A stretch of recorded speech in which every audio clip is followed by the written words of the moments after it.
Good morning সবাইকে। আশা করছি তোমরা সবাই খুব ভালো আছো, সুস্থ আছো। আমরাও ভালো আছি। আজকে আবার একটা নতুন ব্লগ, নতুন দিন স্টার্ট হয়ে গেছে। ভালোই লাগছে ঠান্ডার সময়টা। কালকে খুব মেঘ করেছিল জানো তো, ভাবলাম বৃষ্টি হবে। মার সাথে যখন ফোনে কথা বলছিলাম, মা বললো কলকাতায় বৃষ্টি হচ্ছে। এদিকে বৃষ্টিটা হয়নি, কিন্তু খুব মেঘ করেছিল, যার জন্য জামা কাপড় ভালো করে কিচ্ছু শুকায়নি, সমস্ত ভিজে। আর আমার সমস্ত ব্যালকানিতে দেখতে পাবে জামা কাপড় মেলা। এই ব্যালকানি প্লাস ওই ব্যালকানি। কালকে সাদাগুলো এই ব্যালকানিতে দিয়েছিলাম, কিছু হোয়াইট কাচা হয়েছিল, আর বাকি যেগুলো ওয়াশিং মেশিনে কাচা হয় সেগুলো দিয়েছিলাম পিছনের ব্যালকানিতে। আজ সকাল সকাল চলে গেছি একদম সোজা রান্নাঘরে। চলো কি রান্না হচ্ছে তোমাদের সাথে শেয়ার করি। আজকে সকাল সকাল ঘুম থেকে উঠে রাকেশ কিচেনে চলে এসছে।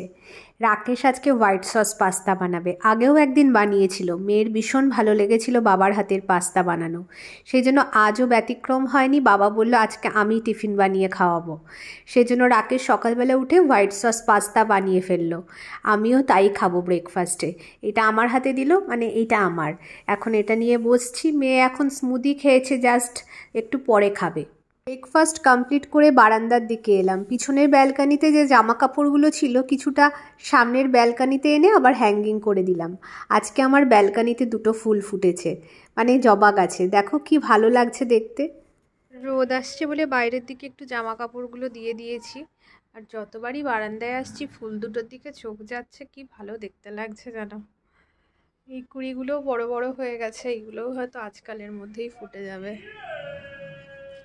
কি ভালো লাগবে বলো তো, গাছটা পুরো ফুলে ভরা, দেখতে দারুণ লাগবে। ছোট্ট গাছ, তার মধ্যে যদি এত ফুলের ফোটে, দারুণ দেখতে লাগে। সবজিওয়ালাও আসছে, সবজি সবজি করতে করতে। এক একজন আসে, এক এক রকম সাউন্ড করে ডাকে, শুনতে ভালোই লাগে। এই আর কি, দেখো কত রকম সবজি দেখা যাচ্ছে, অনেক রকম সবজি। এই তোর ওটা তোর ফ্রিজ থেকে এনে লাগিয়ে দেবো তো? না, তুই ফার্স্ট টাইম কিনেছিস? হ্যাঁ, তা ফার্স্ট টাইম কিনেছিস তার জন্য লাগাবো না? আমাদের এটা পছন্দ হয়েছে? কোনটা দেখতে বেশি ভালো, তোরটা না আমারটা? দুজনেরটাই। তোরটা মিকি, আমারটা ডাকি, তাই তো? তা আমার তো আমারটা মিকি মাউসের সঙ্গে ওটার মধ্যে কাপকেকটা ঢুকানো। মিনি মাউস কাপকেকের ভিতরে ঢুকে আছে। তোর মিনি মাউসটা ঢুকে আছে, আর আমারটা কি আছে? ডাকি। ডাকি ডোনাটের মধ্যে ঢুকে আছে। তাহলে পরের দিন তুই আমার ওটা কিনে দিবি। হ্যাঁ, না, দিবি না? কেন দিবি না? কেন? তুমি কিনো। না, আমি তো কিনলাম একটা, বাকিটা তুই দিবি। একটা 400 টাকা করে দাম। এই যে কালকে এটা ক্রিসমাসের গিফট হিসাবে মেয়ে আমার থেকে নিয়েছে। আসলে আমি কিনতাম না, আমারও খুব পছন্দ হয়েছে বলেই কিনেছি। এত ভাল লেগেছে আমার। কিন্তু কি দাম এটা বাবা, 400 রুপিস একখানা ম্যাগনেটের, ফ্রিজ ম্যাগনেট। আমার ফ্রিজে সব থেকে কস্টলি ম্যাগনেট।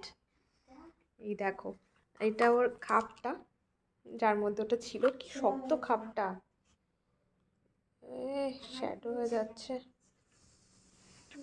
বোঝা যাচ্ছে না। 400 রুপিস দাম। তোমাদের সাথে প্রাইসটাই শেয়ার করছিলাম।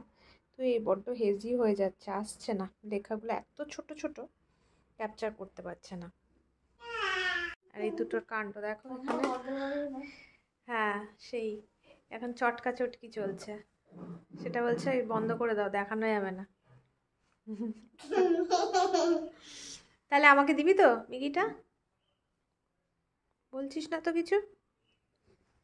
কিরে সোহাগ, তোর ফ্রিজে লাগিয়েছিস, মিকিটা এনে আমার ফ্রিজে লাগিয়ে দেবো আমি। না, না, এত দিদি গায়ে কি পড়েছে, এতগুলো আউল।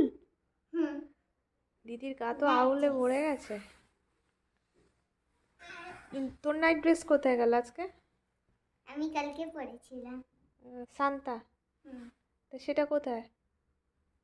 এটা ঢুকিয়ে দিই। আবার ঢুকিয়ে রেখেছিস? নিউ ইয়ারে পড়বে। আচ্ছা, আবার নিউ ইয়ারে। Very good. নে খেলা কর দিদির সাথে। কি খেয়েছিস আজকে সকাল থেকে?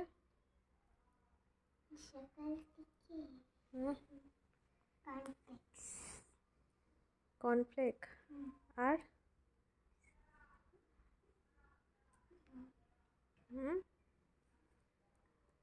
অ্যাপেল খাসনি? আজের অ্যাপেল খাওয়ায়নি? আচ্ছা, মাম্মা কি করছে, রান্না করছে নাকি? না, এখনই ছাদ থেকে এলো। ওকে, এই তো চা বসিয়েছ? কি করছো এটা? আলু দাওনি? ওমা, হ্যাঁ, তোমায় কি বলছে, তুমি কি করছো সব? আমি বললাম বেগুন পোড়া করতে, করে দিলে বেগুন ভাজা। বাবু বলার পরে আমি বললাম, বাবু বললো হ্যাঁ হ্যাঁ বেগুন পোড়াই খাবো।